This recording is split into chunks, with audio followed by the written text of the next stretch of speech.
You are listening to chartingwealth.com for Wednesday, the 11th of November, 2015. We always start on our two-day chart with the total market as represented by the exchange traded fund with the symbol IYY. What do we see going on? Well, if we start with our two-day chart, we see that the market had reached a high back on the two-day chart on the 4th. Then we had an open red box on the 6th and a down red candle for today with a bottom wick about the same size, meaning that the bears were able to pull it down twice as far as the market ended up. We don't have a crossover yet going down, so there's no confirmed down move on our big chart. It does appear that we see the MACD moving closer to the signal line, and we do have a decreasing moves in the derivative oscillator. We see those. Now let's look at the 4-hour chart, see what we see. Well, of course, the market rotated over on the short chart going down back on the 4th of November in the afternoon, continued to track down, and then over the course of Tuesday, it sort of reached a bottom and then popped up in the afternoon. It was technically at zero. In other words, for the day, the market did not make any gains or losses. That is the total market, but we're still in a confirmed up move on the big chart, but we have a lot of caution because we pushed through our two-day trend line. So pay attention. Market is in flux. Now, let's go to SPY, which is the Standard & Poor's 500. Again, this is another exchange-traded fund, and it tracks the big stocks in the S&P 500, broke through the two-day trend line back on the 6th, and over the course of the two-day candle ending on the 10th of November, we have, again, down movement. We've crossed through our two-day trend line. That is confirmed to have been broken. So again, the large chart still has not crossed over yet going down, although derivative oscillators losing speed, and we seem to have a converging, that is a coming together of the blue signal line, the red signal line, and the blue MACD, moving average convergence, divergence. What does that mean? Caution. Now let's look at the 4-hour chart and see what we see. Still in a confirmed up move on the big chart. You can see on the small chart it crossed over going down on the afternoon, I guess, of the 4th of November. And it appears to have, again, moved up a little bit today. Technically, for the day, the Standard & Poor's 500 was up 0.23%. Bigger up move in the morning, and then an open green box, which doesn't signify a great deal of up movement.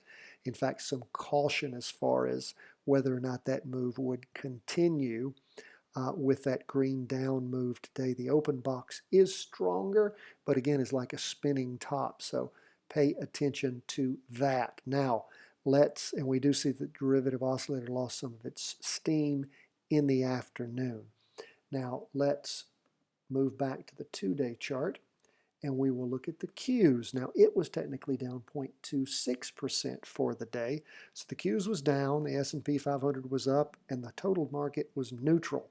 So back to the Qs, crossed over the two-day trend line. Again, that's caution for the up move, not continuing. Red down two-day candle as it ended the two-day period. We'll start a new one tomorrow. And it was down well over where it ended up the market, down about 1.5 times as much, and then pushed back up. Derivative oscillators losing speed, and it looks like the MACD and the signal line are coming closer together. Don't have a cross yet. There's no confirmed down move on the big chart. Small chart shows us that there was a down move and then sort of a balancing out possibly.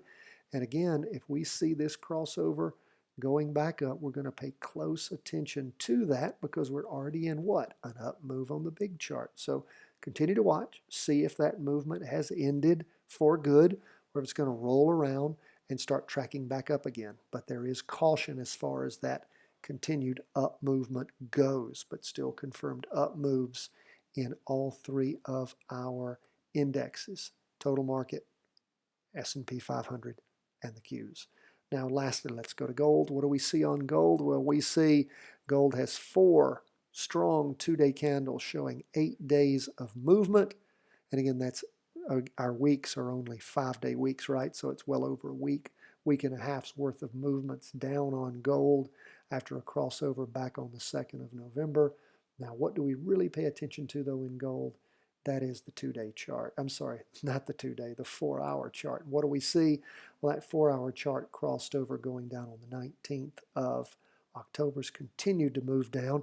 But look how curious it looks over the last few days. Derivative oscillator losing a lot of speed, and it does appear that the MACD and the signal line are getting closer and closer together. We may have a bottoming here.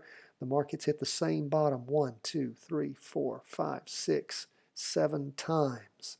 So, I'm sorry, 6 times. So that's 3 full days of banging on that bottom. Now, what does that mean? Well, if we track that back, we can see the market hit about that same bottom back in August and July of this year. So let's see if that's going to be a hard bottom. And if indeed we see a crossover going up, sure has been good to us in the past, hasn't it? This 4-hour chart with the crossovers.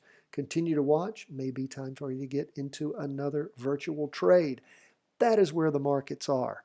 We appreciate you joining us today. Follow us on Facebook and Twitter, also on Instagram and YouTube. And hey, if you don't have our stock trading charts, and that's really our layout, because we use freestockcharts.com and we have our own layout. We'd be happy to share that with you.